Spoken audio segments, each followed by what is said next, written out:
36 के स्कोर पर all out हो चुकी टीम इंडिया क्रिकेट के धरती में अपना वजूद खो चुकी थी। टीम इंडिया के 36 के स्कोर पर ऑल आउट होना संपूर्ण विश्व के लिए एक उपहास का विषय बन चुका था। चाहे इंडियन मीडिया की ट्रोलिंग हो या फिर पाकिस्तानी फैंस का दिल दहला देने वाला रिएक्शन, टीम इंडिया के रियल फैंस का दिल दहला रहा था। दुनिया के दिग्गज क्रिकेटर अपने अलग ही लेवल में चल रहे थे, जो भी आता वही ट्रोल कर जाता। क्रिकेट का सी भी ना जानने वाला इंसान भी विश्व की नंबर 1 टीम को क्रिकेट कैसे खेलना है ये बता रहा था।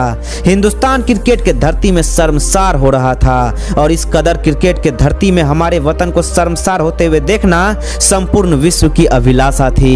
36 ऑल आउट टीम इंडिया के लिए एक कलंक बन चुका था। ऐसे हालात में टीम इंडिया के पास दो ऑप्शन थे। एडिलेड में मिली उस हार का टीम इंडिया या तो बदला ले या फिर उस हार से उबर ना पाए और उसी हार से बिखर जाए। अश्विन ने स्मिथ को आउट करने की प्रतिज्ञा ली और रहाणे ने भी कमर कस ली। बुमराह, जडेजा सबके पास सिर्फ एक ही लक्ष्य था, एडिलेड में मिली हार का पलटवार। लेकिन ये कहानी आसान नहीं होने वाली थी, क्योंकि टीम इंडिया के कप्तान विराट कोहली अब टीम इंडिया का साथ छोड़ चुके थे। शमी की कलाई टूट चुकी थी। हिटमैन शर्मा अभी टीम इंडिया के संपर्क से बाहर थे।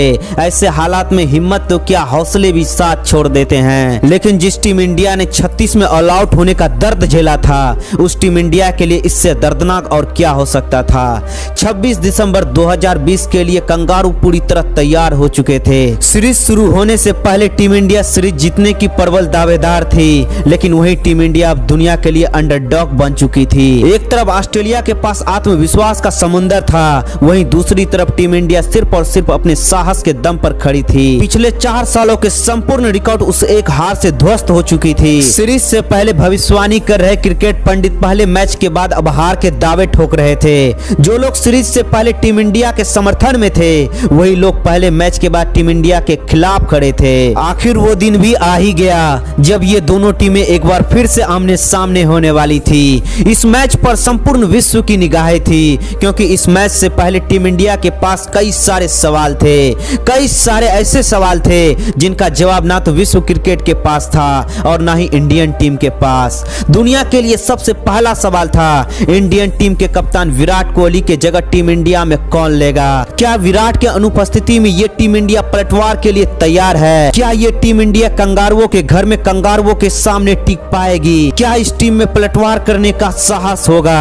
क्या ये टीम पलटवार के योग्य है? कुछ ऐसे ही हालातों में लिखी जाती है दुनिया के सबसे बड़े पलटवार की पटकथा। नमस्कार दोस्तों, आप देख रहे हैं अर्जुन शर्मा के एक स्पेशल एपिसोड, कहानी इस दुनिया के सबसे बड़े पलटवार की। मैच का पहला दिन टीम इंडिया कई सारे प्रश्नों के साथ मैदान में उतरती है, क्योंकि उस दिन टीम में ना तो रोहित थे, ना ही विराट थे और ना ही शमी होने वाले थे। वो टीम दुनिया की नजरों में पहले से ही ज्यादा लाचार और कमजोर हो चुकी थी, क्योंकि इन दिग्गजों के अनुपस्थिति में ये टीम आग उगलते हुए कंगारुओं के सामने टिक पाएगी कि नहीं, ये सबसे बड़ा सवाल था। कुछ ऐसे ही हालातों में कमान दी जाती है टीम इंडिया के उपकप्तान अजिंक्य रहाणे को। दिग्गजों के अनुपस्थिति में शुभमन गिल और मोहम्मद सिराज का पदार्पण होता है। साहा के जगह पर पंत पर विश्वास दिखाया गया। कंगारुओं ने टॉस जीतकर पहले बल्लेबाजी करने का निर्णय लिया।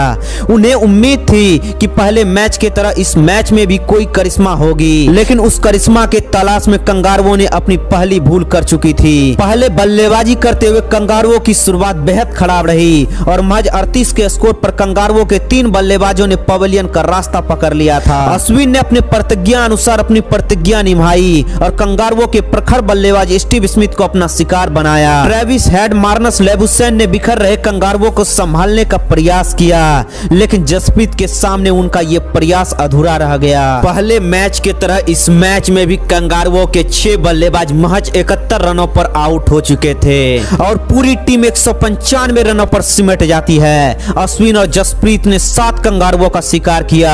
सिराज ने भी अच्छा खेल दिखाया, परंतु असली पलटवार अभी बाकी था, क्योंकि भौकाल मचा रहे कंगारू गेंदबाजों का सामना करना भारतीय बल्लेबाजों के लिए एक अग्नि परीक्षा थी। ऐसे हालात में टीम इंडिया एक नए ओपनिंग प्लेयर के साथ मैदान पर उतरती है। पृथ्वी शॉ की जगह शुभमन गिल को मौका दिया जाता है, लेकिन कहानी में कुछ भी बदलाव नहीं होता और टीम इंडिया ने अपना पहला विकेट बिना खाता खोले ही खो दिया। मयंक अग्रवाल, मिचेल स्टार्क का शिकार बन चुके थे।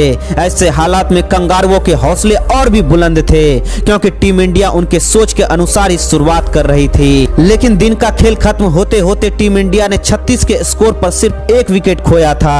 मैच का दूसरे दिन के खेल शुरू होने से पहले उम्मीद थी कोई करिश्मे की। शुभमन गिल और चेतेश्वर पुजारा टीम के लिए लगातार संघर्ष कर रहे थे, लेकिन 61 के स्कोर पर गिल भी पैट कमिंस का शिकार बन जाते हैं। अब टीम इंडिया के दोनों ही ओपनर पवेलियन में बैठे थे। टीम इंडिया के स्कोर में महज 3 रनों का इजाफा होता है और टीम इंडिया के दीवार यानी चेतेश्वर पुजारा भी पैट कमिंस के सामने ध्वस्त हो चुके थे। ऐसे हालात में टीम इंडिया के लिए क्रीज पर मौजूद थे हनुमा विहारी और नए नवेले कप्तान अजिंक्य रहाणे। दोनों ने साथ मिलकर एक अर्धशतकीय साझेदारी निभाई, परंतु विहारी ज्यादा देर तक कंगारुओं के सामने संघर्ष नहीं कर पाए और नाथन लियोन का शिकार बन गए। 116 रनों के स्कोर में टीम इंडिया ने अपने 4 विकेट खो दिए थे। टीम इंडिया की पारी अब लड़खड़ा गई थी। कंगारू गेंदबाजों का आक्रमण एक बार फिर से प्रारंभ हो चुका था। रिद्धिमान साहा के जगह दूसरा मैच खेल रहे ऋषभ पंत से उम्मीदें थी, लेकिन पंत भी 29 रन बनाकर मिचेल स्टार्क का शिकार हो गए। 173 रनों पर लगभग आधी टीम इंडिया पवेलियन में बैठी थी। कंगारू गेंदबाज अपनी रफ्तार से इंडियन बल्लेबाजों के लिए खौफ बन चुके थे, लेकिन पहले मैच के विलेन कप्तान अजिंक्य रहाणे इस मैच में हीरो बनने वाले थे। दूसरे दिन का खेल खत्म होते होते टीम इंडिया का स्कोर 277 रनों पर 5 विकेट था। कप्तान अजिंक्य रहाणे 104 रनों पर नॉट आउट थे और रविंद्र जडेजा भी 40 रन बनाकर खेल रहे थे। अब टीम इंडिया के पास 82 रनों की बढ़त थी और 5 विकेट हाथ पर था। मैच का तीसरा दिन रविंद्र जडेजा और अजिंक्य रहाणे के बीच 121 रनों की साझेदारी होती है और इस साझेदारी की मदद से टीम इंडिया कंगारुओं के सामने बड़ी बढ़त की ओर बढ़ रही थी, लेकिन एक गलती और ये सपना ध्वस्त हो चुका था। इस बार स्वयं कप्तान अजिंक्य रहाणे रन आउट हो चुके थे और ये झटका टीम इंडिया को बड़ी जोर से लगने वाला था। ये पल उस सीरीज के लिए सबसे दर्दनाक पल था, लेकिन क्रिकेट के धरती में ये पल आते ही रहते हैं। रविंद्र जडेजा ने भी अपना अर्धशतक पूरा किया और 57 के स्कोर पर स्टार का शिकार बन गए। जिस टीम इंडिया के 306 रनों पे 6 विकेट थे, वही टीम इंडिया 326 रनों पर ऑल आउट हो चुकी थी। एक बड़ी बढ़त की ओर बढ़ रही टीम इंडिया कंगारुओं के सामने 131 रनों की बढ़त ही ले पाती है। ऑस्ट्रेलियाई गेंदबाज मिचेल स्टार्क और नाथन लियोन 3-3 विकेट लिए। अब बारी थी कंगारू बल्लेबाजों की दूसरी पारी की। कंगारुओं के ओर से एक बार फिर से शुरुआत करने के लिए मैथ्यू वेट और जॉय बर्न्स आते हैं, लेकिन दूसरी पारी में भी कंगारुओं की शुरुआत बेहद निराशाजनक रही। 4 रनों के स्कोर पर पहले कंगारू बल्लेबाज का शिकार होता है। अभी तक खामोश रहे उमेश यादव ने भी अपना जौहर दिखाना प्रारंभ कर दिया था। कंगारू बल्लेबाज इंडियन पेस अटैक के सामने पानी मांग रहे थे। स्मिथ हो या हेड, कोई भी बल्लेबाज इंडियन आक्रमण का सामना करने के लिए तैयार नहीं था। इंडियन गेंदबाज पूरी तरह कंगारू बल्लेबाजों पर हावी हो चुके थे। तीसरे दिन का खेल खत्म होते होते महज 133 रनों पर ही कंगारुओं के 6 बल्लेबाज पवेलियन की राह पकड़ चुके थे। 6 विकेट खो चुके कंगारू बल्लेबाज अब मैच बचाने के लिए खेल रहे थे, लेकिन मैच के चौथे दिन कंगारुओं ने फाइट बैक किया और इंडियन आक्रमण का जवाब अपने आक्रमण से देने वाले थे। कंगारुओं के उपकप्तान पैट कमिंस और कैमरन ग्रीन ने 191 गेंदों में 50 रनों की साझेदारी निभाई, लेकिन कंगारू बल्लेबाज का काल बन चुके जसप्रीत बुमराह एक बार फिर से टीम इंडिया को वापसी कराते हैं और टीम इंडिया के इस आक्रमण के बाद पूरे कंगारू बल्लेबाज अपनी दूसरी पारी में महज 200 रन ही बना पाते हैं और कंगारुओं की पूरी फौज महज 200 रनों पर ही ऑल आउट हो चुकी थी। टीम इंडिया को महज 70 रनों का लक्ष्य मिला था। ये लक्ष्य पिछले मैच के यादों को ताजा कर रहा था। 4 दिन पहले 36 पर ऑल आउट हो चुकी वो टीम और ऐसे हालात में पूरे विश्व को एक शंका थी। 36 रन 10 विकेट की पूरी दुनिया एक करिश्मे पर बिलीव कर रही थी और वो करिश्मा था आज फिर से कोई चमत्कार होगा। ऑस्ट्रेलिया एक बार फिर से 34 रनों से मैच जीत जाएगा। अपने इस अभिलाषा और अपने स्वप्न को लेकर पूरी दुनिया मैच को देख रही थी, परंतु ऐसा कुछ भी नहीं होने वाला था। वो पलटवार की पटकथा लिखी जा चुकी थी। टीम इंडिया को पिछले मैच में कंगारुओं से 8 विकेट की हार मिली थी। 4 दिन बाद उसी टीम ने उन्हीं कंगारुओं को वही हार उतने ही विकेट से थमा दिया था। करोड़ों की संख्या में ट्रोल हो रही वो 11 सदस्यीय टीम दुनिया के हर सवाल का जवाब दे रही थी और अपने पलटवार के उस पटकथा से संपूर्ण विश्व का घमंड तोड़ दिया था। और इस कदर लिख देती है अपने पलटवार की पटकथा, तोड़ देती है उन कंगारुओं की वो घमंड जो उन्हें अपने घर में खेलने का था। जो लोग टीम इंडिया को ट्रोल कर रहे थे वही लोग अब ढूंढने से भी नहीं मिल रहे थे। लेकिन उस हार की कहानी अब भी खत्म नहीं होने वाली थी। अभी भी सीरीज के 2 मैच बाकी थे।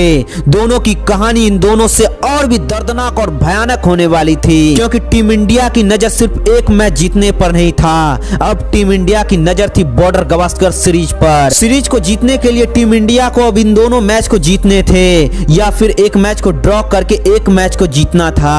तो क्या ऐसे हालातों में टीम इंडिया अगले दोनों मैचों को जीत पाती है या फिर एक मैच को ड्रॉ करके अगला मैच जीत जाती है? ये सब जानने के लिए हमारे चैनल को सब्सक्राइब करके बेल आइकन ऑन कर दे, ताकि आपको आपके सारे सवालों का जवाब मिल सके।